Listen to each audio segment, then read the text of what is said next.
रामराम मंडळी, मी बापू हटकर आणि तुम्ही देखील आहे ना बापू हटकर प्रस्तुत खानदेश दर्शन यूट्यूब चॅनल. आतापर्यंत आपल्या 20 व्हिडिओ होईग्या. तुमले मी सांगितलं होतं की खानदेशना पुरा इतिहास भूगोल पुराण बडं सांगणं आहे आपलं. ते त्या मालिका महिना खानदेशना इतिहास पुराण सांगणारी मालिका आज आपल्या समोर सादर होईल. यामा त्रेतायुगना खानदेश यावर मला तुम्ही बोलणं आहे. त्रेतायुग म्हणजे प्रभू रामचंद्रना काळ. या काळाમાં खानदेश होता का? होता. पण त्याने त्या टाइमला दंडकारण्यमध्ये त्रेतायुगમાં खानदेश होता याना पुरावा असा आहे की त्रेतायुगમાં नवीन साल आखाजे पाहिजे सुरू आहे आणि आपला खानदेशમાં आज बी आखाजे पाहिजे नवीन साल धरत असतं. म्हणजे माहिती आहे सालदारनं साल ठरावणं ते आखाजी ते आखाजी मोटकरी नाई चर्मका शिप्पा या बडा गाव महिना शेरना मगता तो भी आखाजी ते आखाजी म्हणजे नवीन साल आखाजीनं जे सुरू आहे ते त्रेतायुगમાં होते. तो त्रेतायुगनी निशाणी खानदेशમાં आहे. याचा अर्थ खानदेश त्या टाइमला होता. आपली संस्कृती होती, आपला लोक होता. पण त्या टाइमला यानं नाव दंडकारण्य होतं. या दंडकारण्यामा रामायणनी सुरुवातच खानदेशमध्ये व्हायची. रामायण लिखणार वाल्या कोळी. त्यांना जन्म वालझरीમાં व्हायला. चाळीसगाव तालुकाમાં तडे त्यांनी समाधी आहे. बाजूले एक गाव आहे रांजणगाव म्हणतात. त्या रांजणगावમાં 7 रांजण आहेत. 20-20 फूटनं रांजण आहेत. त्या रांजणसमा तो वाल्या कोळी एक माणूस मारा का एक दगड टाके त्यावे ते तडे तो वाटमारी करे तो नारद उना त्याने त्याला दीक्षा दिली. ती बडी कथा तुम्हाला माहिती आहे. ती काय मी आता सांगत नाही. पण तो ऋषी होय ना तपस्वी होय ना तडे रोज गिरणा नदीवर अंगदावात जाय. एक रोज जाताना आबाई महिने क्रौंच पक्षीनं जोडा उडत जायला आणता आणि एक फासपारजी तीरकामटालीचं उभा होता.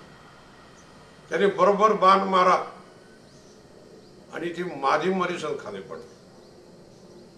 ती खाली पडानंतर तो नर पक्षी तडे येऊन क्रौंच आणि आक्रोश करायला लागला.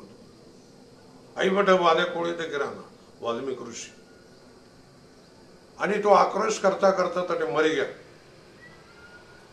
त्याच टाइमले वाल्मिक ऋषीनं 2 महिने काव्य गायक म्हणलं. ते जग महिनं पहिलं काव्य आणि ते रामायण. त्याने एक कल्पना अशी करी की ती क्रौंच पक्षीने मादी म्हणजे सीता, क्रौंच पक्षीना नर तो राम आणि पारधी तो रावण. या पात्रली संत्याने पहिले रामायण लिखा आणि मग रामायण घडलं. अशी रामायण बद्दल कथा आहे. आई रामायणनी सुरुवात खानदेश मध्ये होती. दशरथ राजाने 3 राण्या होत्या. त्याने पुत्र नाही होता.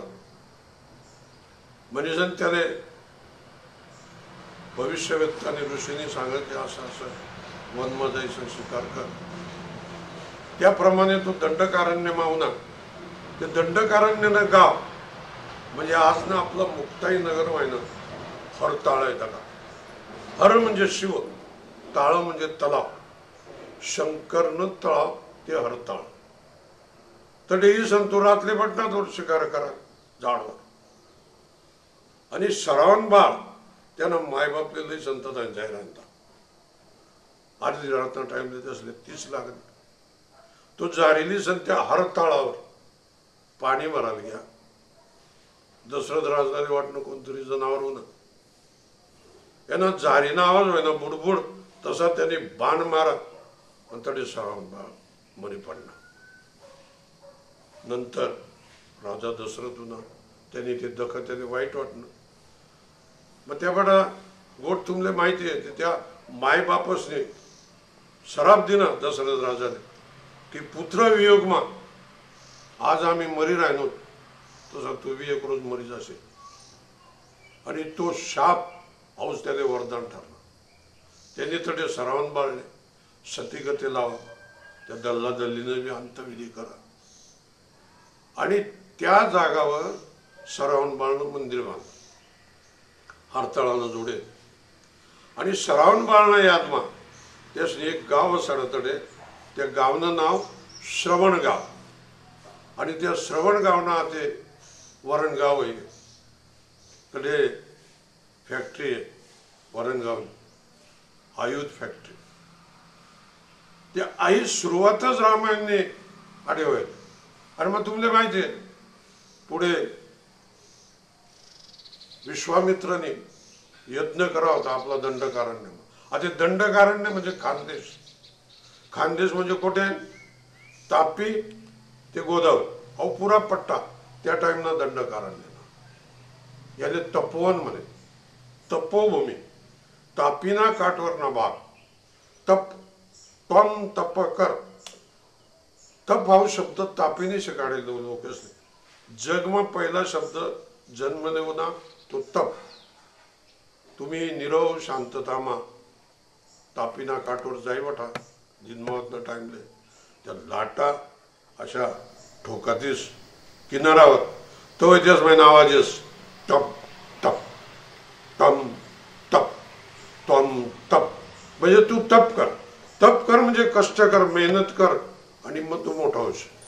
हाई तापी ते तटे ते गोदावरी पर्यंत नाव पुरा पट्टा तपोवन.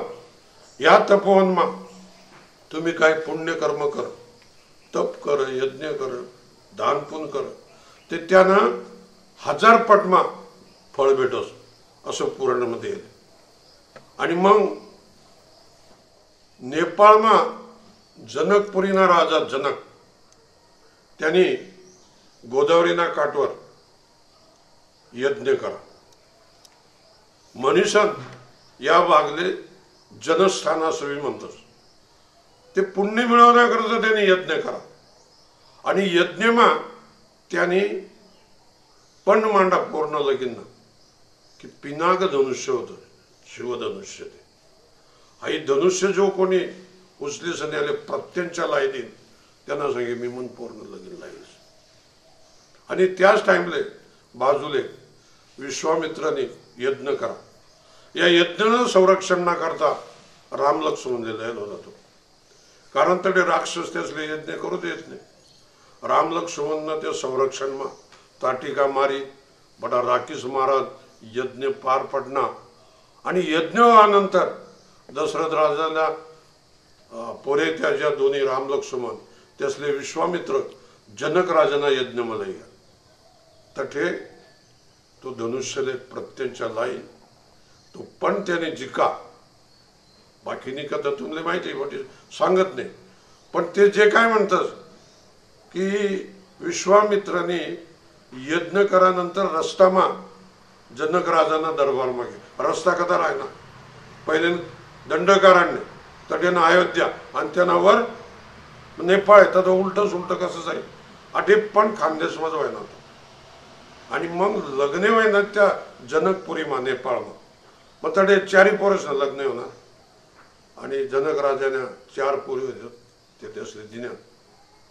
आणि मग त्यासना संसार नेमून सुरू व्हायना. पुढे ते कैकईने वर मागात रामले वनवासमा धाड ते त्यांनी बटत दुनिया फिरेसनी पसंत करा तो खानदेश. खानदेशमा होना तो त्यांनी पंचवटीमा झोपड बिपड बांधेजण राहणार. तर ऋषी मुनी शबरी बी होती त्या टाइमले तिने बोरे खावाडात ते खानदेश महिना. जटायू अहो खानदेशना राजा होता त्या टाइमले पंचवटीला. आणि आपला देशमा ये लोकेसनं रक्षण कराना आई राजानी जबाबदारी होती. त्याप्रमाणे त्यांनी त्यासले आश्रय दिला पंचवटीमा. आणि पंचवटीमा या राहत असताना तडे शूर्पणखा होती तिनं नाक काप मनीसन त्या भागमुळे नाशिक असं नाव भेटलं. नाशिका नाक आणि नाक वरतून नाशिक असं ते गाव राहिलं. तडेनं सीता चोरी येणे तडेच जटायू न बलिदान व्हायनं खानदेशमाज सुग्रीव हनुमान या त्याने भेटणार आणि पुढे लंका माग्यात ते आठेनच घ्या. ते आठे मुक्काम असताना राम लक्ष्मण सीता तापिना काठवरतून जायला त्या टाइमला जेव्हा दशरथ राजानं मृत्यू व्हायला भरतने अंत्यसंस्कार करा पिंडदान करा तर्पण दान पण ते लागू पडणं नाही. आपला धर्ममा अशी पद्धत आहे की वडील आंडोर जित्ता रास त्यांना हातवीर व्हायला पाहिजे. आणि दुसरी गोष्ट दशरथ राजांना हातीवरी मोठं पाप व्हायला होतं. श्रावणबाळनी हत्या व्हायला होती. त्यांना मायबाप त्यामुळे मरी जायला होता. त्यामुळे त्यांना आतमध्ये मोक्ष भेटाव नाही होता. ते तो मोक्ष देवाने ताकद फक्त तापीमा होती. ते भरतने त्यांना गावमा शरयू नदीना काठवर पिंडदान करत ते लागू पडणं नाही. मग गया तडीबी करत तडीबी लागू पडणं नाही. आणि मग त्याने सपान महिसन सांगा की तू कर. आणि त्याप्रमाणे रामने तापी नदीना काठवर खेडी सावलीगड नावने एक गाव बैतूलना जोडे अमरावतीना किंवा हे मध्य प्रदेश तापीना काठवर तरी त्यांनी 12 ज्योतिर्लिंगची स्थापना करेल आज बी आहेत त्या. आणि दशरथ राजानं तर्पण तडे कर दशरथ राजाने मोक्ष भेटणार आई तापीने ताकद. आणि मग तडे आज प्रत्येक त्रिपुरी पौर्णिमेला मोठी जत्रा भरतो आणि गजच लोक आपल्या पितृंना तर्पण करायला पिंडदान करायला तडे येतो. इथलं पवित्र आई तापी क्षत्र आहे. आपल्याकडे खानदेश त्रेतायुगमा होता यांनी आई एक उत्तम निशाणी. जय खानदेश.